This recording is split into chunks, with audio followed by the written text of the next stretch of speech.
You're right guys, it's Capgun Tom here and welcome to episode number 76 of the Path to Paris. Now we're going to kick this one off by jumping into our trade pile. You'll all know that the Suarez sold because I showed you in the last episode. We made loads of profit on him, about 100,000 coins, and we also managed to sell the Isco as well, which puts us on 1.28 million coins. Not too far away from that Ibrahimovic. I know I keep saying that, but it's just around the corner, I hope. Fingers crossed. Anyway, if you're looking to buy some Ultimate Team coins, go check out futcoinking.com. Their link will be down in the description. A fast, cheap and reliable coin service. Use code CAP5 at checkout for a discount. Now, as you can see, we are in Division 1. We're in a pretty tight spot. We need to win all of our remaining games to actually win the title. We've already managed to hold our position in the division.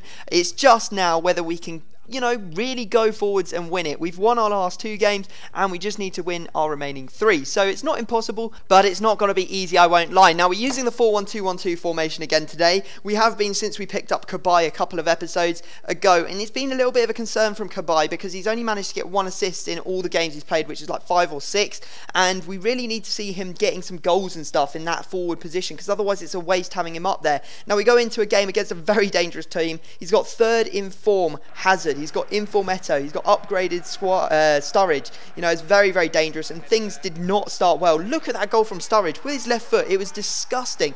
Absolutely miles out. How it goes in, I don't know. Bad goalkeeper kick out as well, so I can't really complain. It was my own making that goal. And then before I know it, Rooney's playing some weird alien over the top, outside of the ball, over the top, and it just goes up in the air, falls straight into Sturridge's path, and he manages to score. And he runs off like he's winning the World Cup, and you know how that much annoys me. I just hate people who celebrate like that. Not even amazing goals. If it was an amazing goal, I'd understand. All I could think about was getting back into this game and making him pay, and we managed to get a header with Menez a couple minutes later, and then before I know it, we are through again, and it's Cabaye. That's the man we need to see getting on those balls, and he does manage to put that one away to make it 2-2, and it could be a really important goal because, as you know, we need to win this game to actually have a chance of winning the division.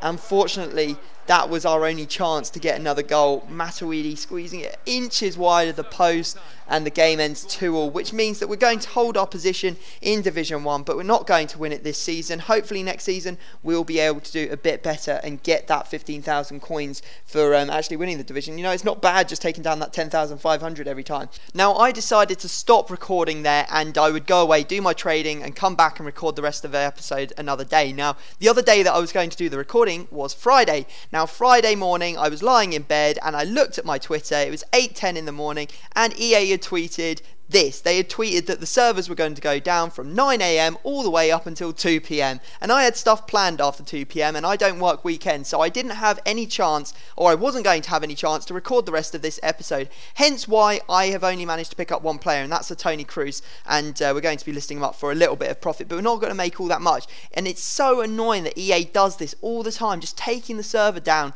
willy-nilly. It's just really, really frustrating, and a lot of you guys agree because I put a really sarcastic response to EA, and loads of people retweeted it, loads of people favorited it. So I don't think it's fair that EA does this sort of thing where they just take the servers down with like an hour's notice. They should be giving us at least like a week. They should be like, guys, listen, the server's going to be down next Friday, make sure you got something else planned, because some people might have been like, you know what, it's half time, I can finally get on the console, I'm going to play FIFA all day, it's going to be awesome, and then they get on and it's like, oh no, servers are down for another 4 or 5 hours. It's like, what on earth are you doing, EA? Just give us some notice and we won't be so annoyed.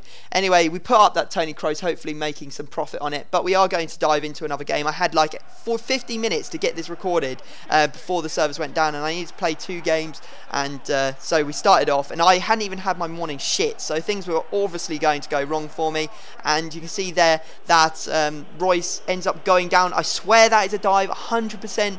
Sure that was a dive that he just did there. Goes down like a sack of potatoes, barely touched him. In fact, he basically ran into me and just goes down, and he gets a penalty for it. So we're already 1-0 down. Are we going to go 2-0 down? Let's have a look. Royce is the one that's going to take the penalty, and yes, we do go 2-0 down. So things are going horribly wrong. This is my first game of the day. It's like 8 in the morning, and yeah, I just don't play well at that sort of time because you need some time to wake up. We're 3-0 down. Before I know it, things are already over. I decided to over the top ball from the kickoff to see if I could get lucky, and yeah, I managed to do it, but it doesn't really matter because he's going to score from this corner, and yeah, beat us 4-1 in our first game of the new division, which is going to obviously put us down or put us on the back foot straight away, which is not what we needed.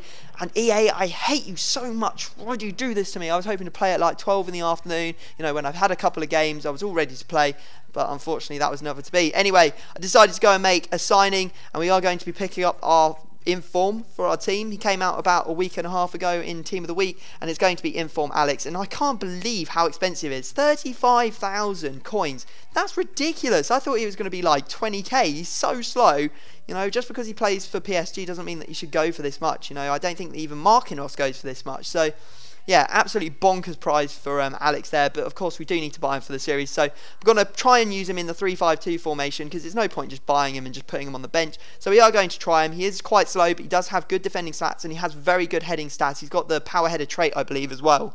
So I'm hoping that he won't be a liability, and you can see he gets the check mark on the checklist there, and we are moving forward with the series. It will probably be Ibrahimovic, the next player we buy. So next time you see a signing on the title of the video, you know who's coming, unless of course another inform that's quite cheap gets released, but we'll have to wait and see.